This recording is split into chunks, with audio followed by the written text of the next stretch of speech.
Breaking news आपण पाहतो आहोत।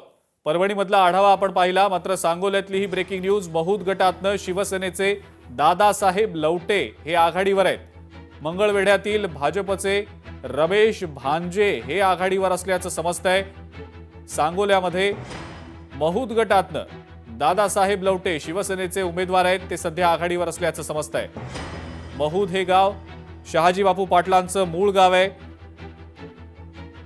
आणि कराडमध्ये मतमोजणी केंद्रावर बाचाबाचीचा प्रकार घडलाय।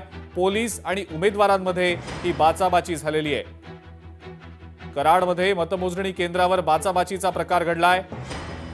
काय नेमकं या बाचाबाची मागचं कारण आहे हे आपण थोड्याच वेळात जाणून घेणार आहोत। मात्र हळूहळू कल यायला सुरुवात झालेली आहे।